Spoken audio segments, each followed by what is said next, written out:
প্রাথমিক বিদ্যালয়ের শিক্ষকদের চলছে স্কুলের পঠন পাঠন। দ্রুত স্কুল শিক্ষক নিয়োগের দাবি তুলছেন অভিভাবক এবং শিক্ষাকর্মীরা। শিক্ষক এবং পরিকাঠামোর অভাবে ধুঁকছে জেলার একটি মাত্র সাঁওতালি মাধ্যমের স্কুল। পুরাতন মালদহের যাত্রাডাঙ্গা পঞ্চায়েতের থুকরা বাড়িতে অবস্থিত আদিবাসী অলচিকি ভাষায় পঠন পাঠনের জন্য বিগত 2014 সালে প্রাথমিক বিদ্যালয় হিসেবে স্থাপিত হয় জেলার একটি মাত্র আদিবাসী স্কুল। এই স্কুলে অলচিকি হরফে পঠন পাঠন শেখানো হয় আদিবাসী সম্প্রদায়ের পড়ুয়াদের। তবে প্রাথমিক বিদ্যালয়ে শিক্ষক থাকলেও বর্তমানে সেই স্কুলে মাধ্যমিক পর্যন্ত কোনো শিক্ষকই নেই। থুবড়াবাড়ি অলচিকি প্রাথমিক বিদ্যালয়ে শিক্ষকের সংখ্যা ছিল মাত্র 7 জন। 2019 সালে আপার প্রাইমারি অর্থাৎ অষ্টম শ্রেণী পর্যন্ত করা হয়। তবে প্রাথমিক বিদ্যালয়ে শিক্ষকদের নিয়ে অষ্টম শ্রেণী পর্যন্ত পঠন পাঠন করানো হতো। চলতি বছরের জানুয়ারিতে মাধ্যমিক পর্যন্ত করা হয়েছে, কিন্তু কোনো শিক্ষক নিয়োগ করা হয়নি বলে অভিযোগ স্কুল শিক্ষা কর্মীদের। প্রাথমিক বিদ্যালয়ে 7 জন শিক্ষকদের মধ্যে 2 জন শিক্ষককে মাধ্যমিক পর্যন্ত পঠন পাঠনের দায়িত্ব দেওয়া হয়েছে জেলা শিক্ষা দপ্তরের থেকে। সেক্ষেত্রে প্রাথমিক এবং মাধ্যমিক পর্যন্ত ছাত্রছাত্রীদের কম সংখ্যক শিক্ষক দ্বারাই পঠন পাঠন চলছে। এতে নানান সমস্যার সম্মুখীন হতে হচ্ছে প্রাথমিক বিদ্যালয়ের শিক্ষকদের, কারণ বিষয় ভিত্তিক কোনো শিক্ষক নেই। সেক্ষেত্রে আদিবাসী সম্প্রদায়ের ছাত্রছাত্রীদের অলচিকি ভাষা পড়াতে গিয়েও সমস্যা হয়ে দাঁড়াচ্ছে। এটিকে শিক্ষকের অভাব অভিভাবকেরা ছাত্রছাত্রীদের পার্শ্ববর্তী জেলাগুলিতে ভর্তি করতে বাধ্য হচ্ছেন। এই মুহূর্তে প্রাথমিক ক্ষেত্রে মোট ছাত্রছাত্রীর সংখ্যা 56 জন এবং মাধ্যমিক পর্যন্ত ছাত্রছাত্রীর সংখ্যা 29 জন হয়ে দাঁড়িয়েছে। তবে শিক্ষকের অভাবে যতদিন এই কাজ হচ্ছে তত ছাত্রছাত্রীর সংখ্যা কমছে। শুধু শিক্ষকের সমস্যা নয়, এই স্কুলে পরিকাঠামোগত সমস্যা রয়েছে। মাত্র 2টো শ্রেণীকক্ষ, তার মধ্যে প্রি প্রাইমারি থেকে 10ম শ্রেণী পর্যন্ত পঠন পাঠন করানো হয় মাত্র 2টি ঘরের মধ্যে। ইতিপূর্বে জেলা শিক্ষা দপ্তর 2টি করে ভবন তৈরি করেছেন এবং নির্মাণের কাজ ইতিমধ্যেও চলছে। কিন্তু শিক্ষকদের দাবি মাধ্যমিক পর্যন্ত ছাত্রছাত্রীদের জন্য 2টি ক্লাসরুমে হবে না, আরও 3টি দরকার। এদিকে প্রাথমিকের ক্ষেত্রে 2টি ক্লাসরুমের মধ্যে 6টি ক্লাস করানো হচ্ছে বলে সমস্যার সম্মুখীন হচ্ছেন স্কুল শিক্ষকেরাও। এদিকে রাজ্য জুড়ে শিক্ষক নিয়োগ প্রক্রিয়া পুরোপুরি বন্ধ। নিয়োগ দুর্নীতিতে রাজ্যের শাসক দলকে দায়ী করছে রাজ্যের প্রধান বিরোধী দল বিজেপি। আর জেলার একটিমাত্র আদিবাসী স্কুলের শিক্ষকের অকালে শুরু হয়েছে রাজনৈতিক চাপানুতর।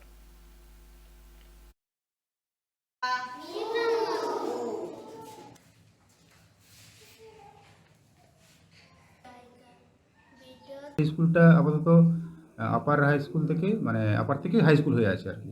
কিন্তু দীর্ঘ 2019 সালে আমাদের স্কুলটা আপার প্রাইমারি হয়েছিল এবং গত বছর আগে এই রানিং ইয়ারে 9 এবং 10 করা হয়েছিল আর কি।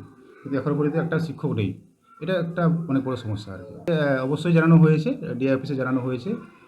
আর ডিআই বলেছেন যে খুব তাড়াতাড়ি নিয়োগ করবেন আর কি। আমি যখন প্রথম জয়েন করি 2017 সালে, তখন কিন্তু বাচ্চা কিন্তু অনেকগুলো ছিল, 100+ ছিল আর কি প্রাইমারি স্কুলে।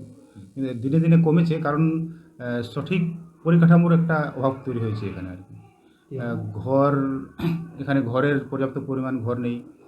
শিক্ষক প্রাইমারি স্কুলে যথেষ্ট শিক্ষক আছেন, কিন্তু হাই স্কুলে এখন পর্যন্ত শিক্ষক নিয়োগ হয়নি আর কি। পড়াশোনাতে প্রথম অসুবিধা হচ্ছে এখানে ক্লাসরুমের বা শ্রেণীকক্ষের অভাব, শিক্ষকের অভাব, বিষয়ভিত্তিক শিক্ষক তো নেই। এটা লক্ষ্য করেছি যে দিনে দিনে ছাত্র সংখ্যা কমে যাওয়ার কারণ হচ্ছে যে এখানে যে শিক্ষকের অভাব তো বললাম, আর একটা হচ্ছে যে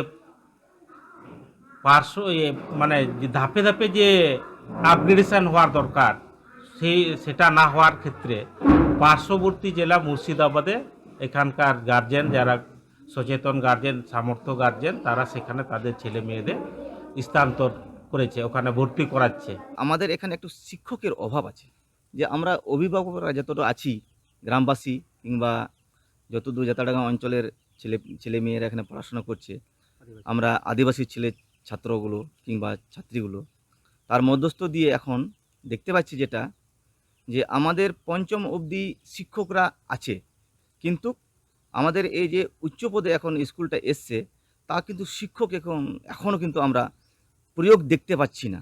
পশ্চিমবঙ্গের কি অবস্থা, পশ্চিমবঙ্গে যে শিক্ষা ব্যবস্থা ত্বরান্বিত হয়েছে তারই জলজান্ত প্রমাণ আপনারা এটা দেখতে পাচ্ছেন মালদা জেলার থুকরাবাড়ি অলচিকি প্রাইমারি এবং আপার প্রাইমারি হাই স্কুলের মধ্যে। ডিএম সাহেব বলেছেন যে আপনারা আমাকে পিটিশন জমা করুন, আমরা আগামী দিনে হয়তো একটা না হলে দুটো আমরা সেখান থেকে ব্যবস্থা করব।